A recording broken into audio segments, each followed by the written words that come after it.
This week in East Brunswick, the Circus came to town. Set up and ready to go bright and early Monday morning, the Clyde BD Cole Brothers Circus entertained the township all week with daily and evening performances. The three-ring Big Top, located next to the Brunswick Square Mall, was the scene of performances by animal trainers, acrobats, clowns, and other exciting acts. For those who may have missed the show or want to see more, here are some of the highlights of Wednesday afternoon's performance.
This Tuesday, Middlesex General Hospital opened a new emergency facility.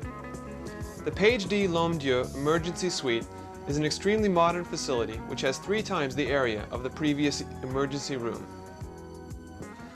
The suite is part of $65 million worth of new facilities completed since Middlesex General's alliance with Rutgers Medical School.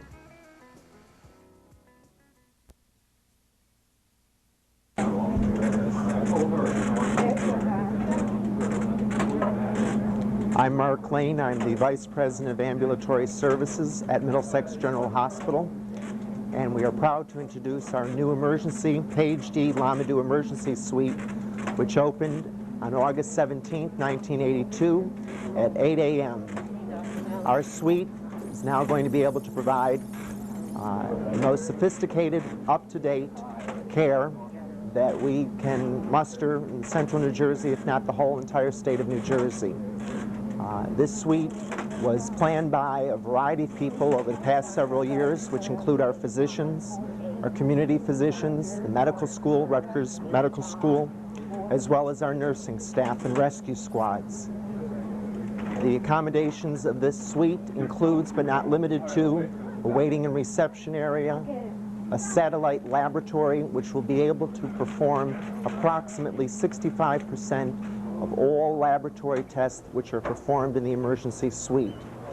We also have the availability of 14 examination rooms, which include 4 trauma rooms. Trauma rooms are going to be utilized for those seriously injured patients, accident victims, or those individuals who are suffering from a heart attack.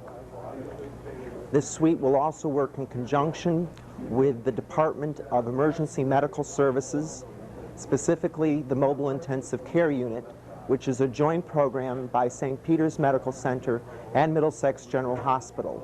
The Mobile Intensive Care Unit provides tertiary types of services in conjunction with our volunteer rescue squads at the scene of the accident or where the patient is on the field.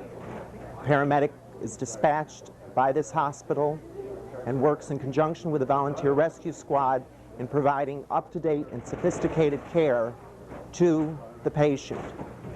When the paramedic and the volunteer rescue squad are providing this care in the field, they are in constant communication with our emergency department physician, who has provided an EKG stripping the patient's heartbeat, monitoring the heart.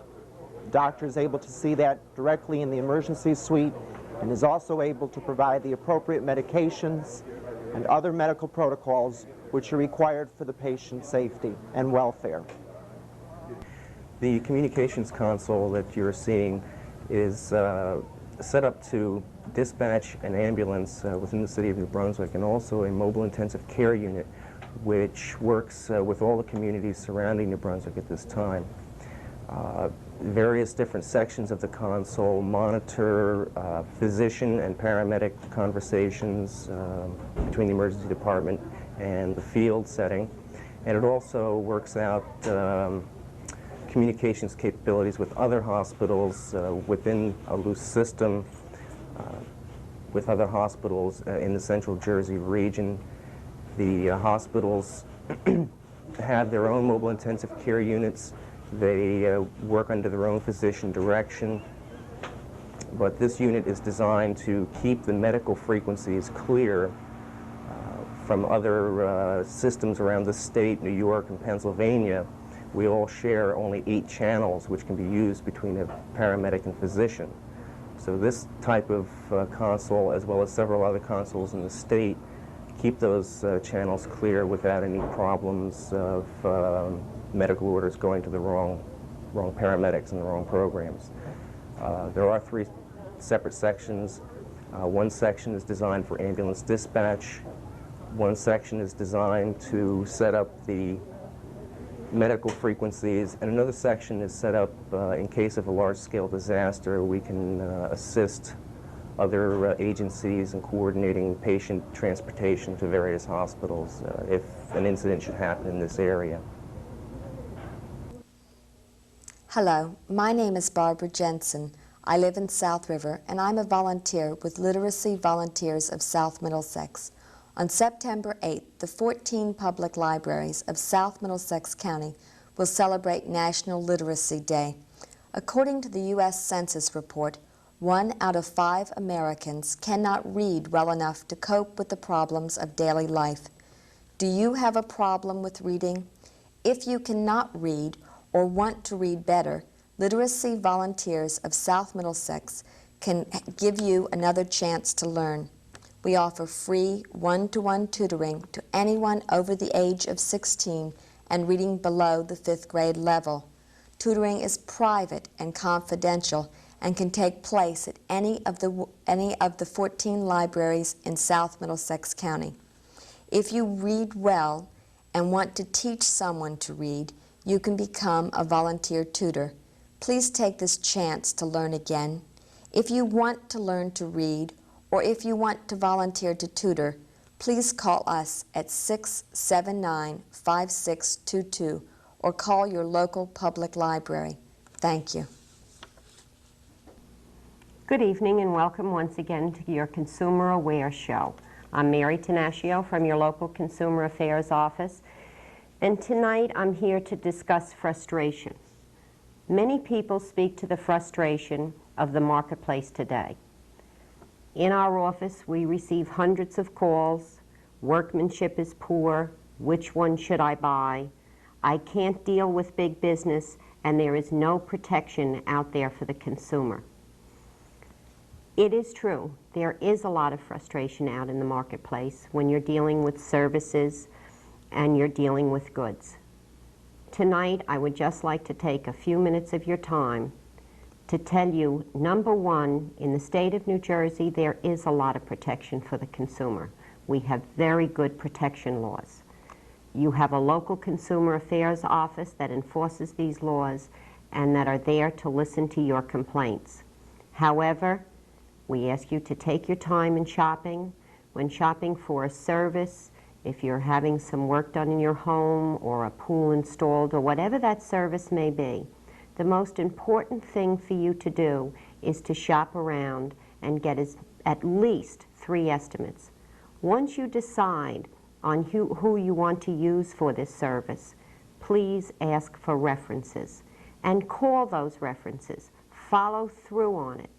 Remember, it's the only protection that you have outside of when something goes wrong after the work has been done. So take your time beforehand and shop around.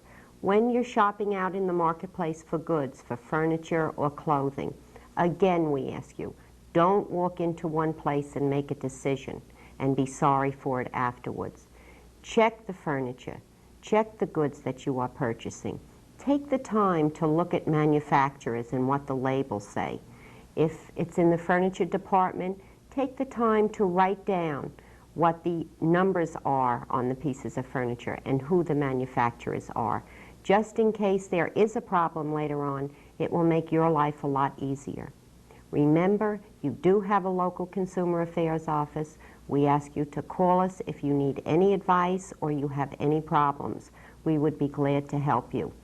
Remember again, it is frustrating out there, but you do have a lot of protection. But number one, try and help yourselves by taking your time and watching and looking and not making a decision on the first item that you see. Thanks so much for tuning in once again to Consumer Aware, and we look forward to seeing you again next week.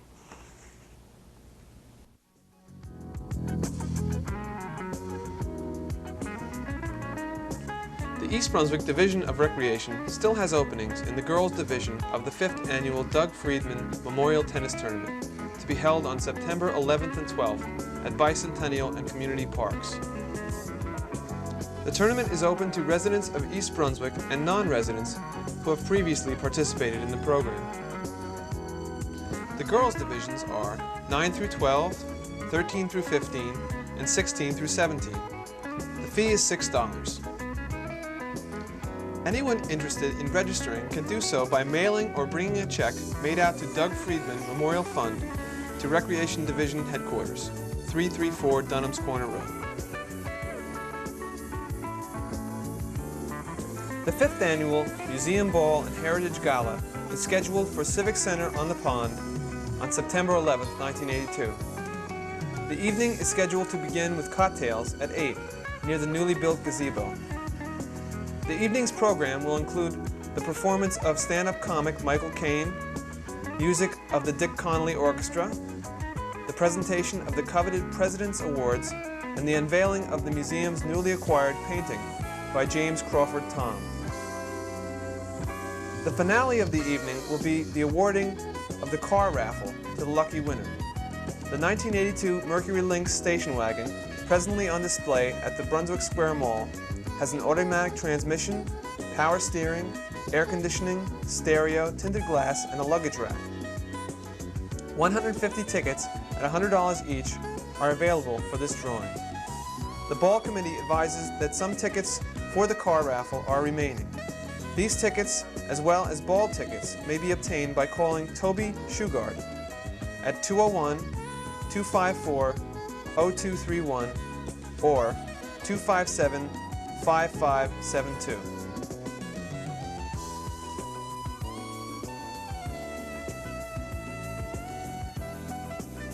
The new school hours for the East Brunswick public school system are as follows. High school, 7:55 to 2:10. Junior high school, 8:25 to 2:40. Elementary, 8:55 to 3:10. Kindergarten, AM, 8:55 to 11:30, and PM, 12:35 to 3:10.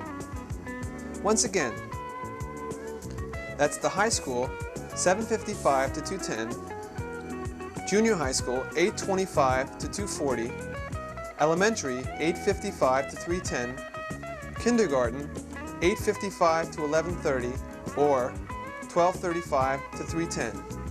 School begins September 8th.